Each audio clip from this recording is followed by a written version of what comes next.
رہے گا یوں ہی ان کا چرچا رہے گا، رہے گا یوں ہی ان کا چرچا رہے گا، پڑے خاک ہو جائیں جل جانے والے۔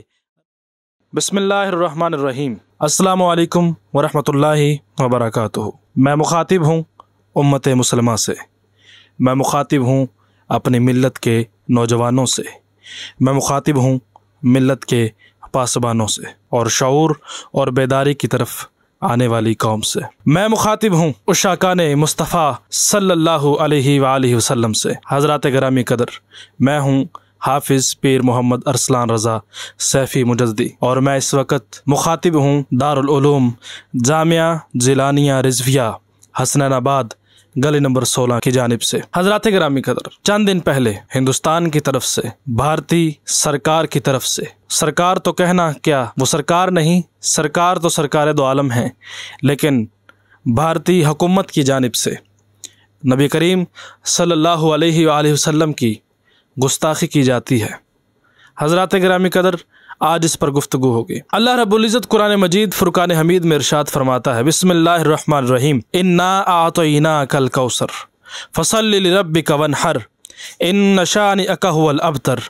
اللہ رب العزت فرماتا ہے، بے شک ہم نے یا رسول اللہ آپ کو خیر کثیر عطا فرما دیا ہے، فصل لربک وانحر، تو آپ اپنے رب کی نماز پڑھیں اور اس کی راہ میں قربانی کریں۔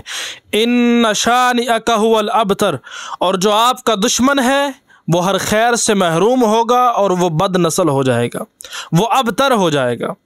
رسول کریم صلی اللہ علیہ وآلہ وسلم کی گستاخی تمام امت مسلمہ کو نامنظور ہے۔ ہم کٹ سکتے ہیں، مر سکتے ہیں، ہم ہر طرح کی مصیبت کو مول لے سکتے ہیں، لیکن اپنے آقا و مولا کے بارے میں کسی قسم کا کوئی کم تر لفظ برداشت نہیں کر سکتے۔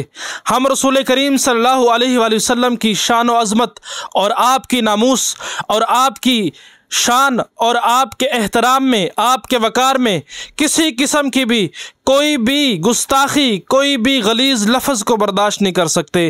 ہم ہندوستان کی، بھارتی سرکار کی، بھارتی حکومت کی، نریندر مودی کی اور اس کے پٹھوں کی ہم مذمت کرتے ہیں، اور ہم یہ پیغام دینا چاہتے ہیں کہ مودی ہوش کے ناخن لو۔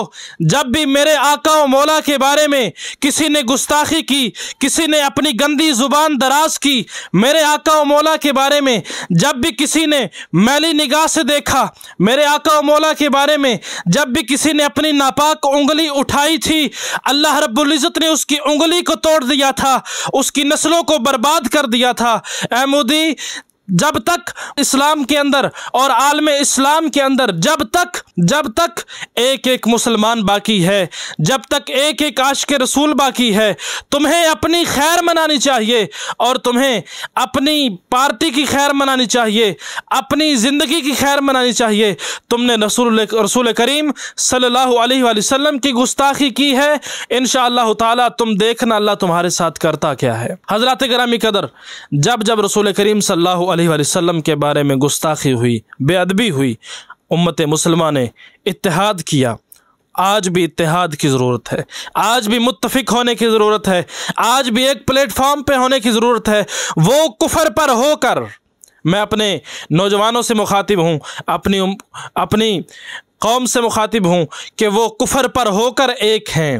وہ چاہے فرانس ہو، وہ چاہے ڈنمارک ہو، وہ چاہے برطانیہ ہو، وہ چاہے یورپ کا کوئی بھی ملک ہو، وہ سب اور یہ ہندو ایک ہو جاتے ہیں باطل کے معاملے میں، اور ہم حق پر ہو کر بھی ایک نہیں ہو سکتے۔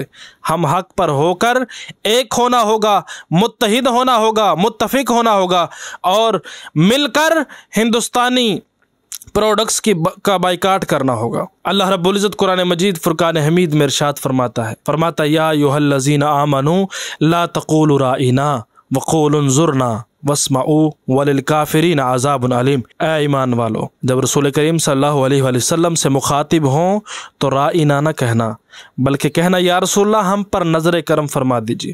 مجھے خوشی ہوئی، دلی مسرت ہوئی، جامعہ جیلانیہ رضویہ کا پرنسپل ہونے کے ناطے سے آپ سے مخاطب ہوں۔ مجھے خوشی ہوئی، دلی مسرت ہوئی کہ عرب میڈیا کی جانب سے، قطر میڈیا کی جانب سے کویت کی جانب سے، عرب ممالک کی جانب سے، تمام امت مسلمہ جہاں جہاں رہتے ہیں وہاں وہاں سے آواز اٹھی، چاہے وہ سوشل میڈیا پر آواز ہو، الیکٹرانک میڈیا پر آواز ہو، کسی بھی طریقے پر آواز ہو۔ میں کل ویڈیو دیکھ رہا تھا، ایک بڑی خالی سڑک اور خالی علاقہ تھا، وہاں پر ایک شخص کافر ہے تو شمشیر پہ کرتا ہے بھروسہ، مومن ہے تو بے تیغ بھی لڑتا ہے سپاہی۔ عزیزان گرامی، وہ ایک شخص تھا لیکن وہ احتجاج کر رہا تھا انڈیا کے خلاف، وہ احتجاج کر رہا تھا بھارتی اور مودی کے خلاف، بھارتیوں کے خلاف، ان ہندوستانیوں کے خلاف جو نبی کریم صلی اللہ علیہ وآلہ وسلم کے بارے میں نازیبا الفاظ کہتے ہیں، ان کے خلاف وہ اکیلا کھڑا تھا۔ لیکن میں وہ دیکھ رہا تھا، مجھے خوشی ہوئی۔ اللہ رب العزت ہم سب کو یہی جذبہ عطا فرمائے، ہم اپنے آپ کو ایک نہ سمجھیں بلکہ ہم اپنے آپ کے اندر محمد بن قاسم کو تلاش کریں، ہم اپنے آپ کے اندر سلطان صلاح الدین ایوبی کو تلاش کریں، ہم اپنے آپ کے اندر موسیٰ بن نصیر کو تلاش کریں، یوسف بن تاشفین کو تلاش کریں، ہم اپنے آپ کے اندر اللہ اکبر، ہم اپنے آپ کے اندر وہ مرد مجاہد تلاش کریں جسے غازی علم الدین شہید کہا جاتا ہے، وہ مرد مجاہد تلاش کریں جسے غازی ممتاز قادری شہید کہا جاتا ہے۔ آپ کے اندر بھی وہ غازی ممتاز قادری موجود ہے، آپ کے اندر بھی وہ غازی علم الدین شہید موجود ہے، آپ کے اندر بھی وہ عامر چیمہ شہید موجود ہے، آپ کے اندر بھی موسیٰ بن نصیر موجود ہیں، آپ کے اندر بھی یوسف بن تاشفین موجود ہیں، آپ کے اندر بھی سلطان صلاح الدین ایوبی موجود ہیں۔ ہر میرے نبی کا ہر میرے نبی کا امتی، ہر میرے نبی کا امتی، ہر میرے نبی کا عاشق، ہر میرے نبی کا غلام، ہر اپنے آپ کے اندر ایک مرد مجاہد ہے۔ بس وہ علامہ اقبال کہتے ہیں کہ میں نے پوچھا قدسیوں سے کہ کیا ہم نے سدا اسی طرح رہنا ہے؟ کیا ہم امریکہ اور ان یورپ اور دوسرے یہ جو یورپ ہے، انگریز ہیں، کیا ہم نے ہمیشہ ان کی غلامی کرنی ہے؟ تو علامہ اقبال نے قدسیوں سے جب پوچھا تھا تو قدسیوں نے جواب دیا تھا۔ علامہ اقبال کہتے ہیں، نکل کر صحراؤں سے جس نے روما کی سلطنت کو الٹ پلٹ دیا تھا، سنا ہے قدسیوں سے میں نے وہ شعر پھر ہوشیار ہوگا۔ عزیزان گرامی، ہندوستان کی سرزمین سے ایک میری بہن نے، ایک مسلمان خاتون نے آواز دی تھی، پکار دی تھی، پکارا تھا تو حجاج بن یوسف نے پورا لشکر محمد بن قاسم کی معیت میں یہاں پر بھیجا تھا۔ انہوں نے فرمایا تھا کہ اس میری بہن کی داد رسی کے لیے جاؤ، اور محمد بن قاسم کوئی زیادہ میچور نہیں تھا، کوئی زیادہ عمر والا نہیں تھا، کوئی زیادہ تجربہ کار نہیں تھا، وہ جنگ کا سپاہی نہیں تھا، اتنا اس کی صرف 17 سال عمر تھی، لیکن اس نے الٹ پلٹ کر رکھ دیا تھا اور سندھ سے ملتان تک، کراچی سے ملتان تک اس نے فتح کیا تھا ہندوستان کو۔ ایک محمد بن قاسم تھا لیکن اس میری بہن کی داد رسی کے لیے وہ اٹھا تھا۔ عزیزان گرامی، اگر ہم اٹھیں گے، ہم بھی محمد بن قاسم بن کر اگر اٹھیں گے تو انشاءاللہ تعالی لال قلعے پر محمد رسول اللہ کا لال قلعے پر محمد رسول اللہ صلی اللہ علیہ وآلہ وسلم کے نام کا جھنڈا لہرائے گا۔ عزیزان گرامی، ہمیں ان کی سوشل بائیکاٹ کرنا ہے، ہم نے ان کی پروڈکٹس کا بائیکاٹ کرنا ہے، اپنے نبی اور اپنے آقا و مولا کی ناموس کی خاطر ہم سب کچھ چھوڑ سکتے ہیں۔ عزیزان گرامی، نبی کریم صلی اللہ علیہ وآلہ وسلم کی شان و عظمت سب سے اعلیٰ ہے۔ اللہ تعالیٰ ارشاد فرماتا ہے، وَرَفَعْنَا لَكَ ذِكْرَكَ، ہم نے آپ کی خاطر آپ کے ذکر کو بلند کر دیا ہے۔ عزیزان گرامی، جب یہ کفار، یہ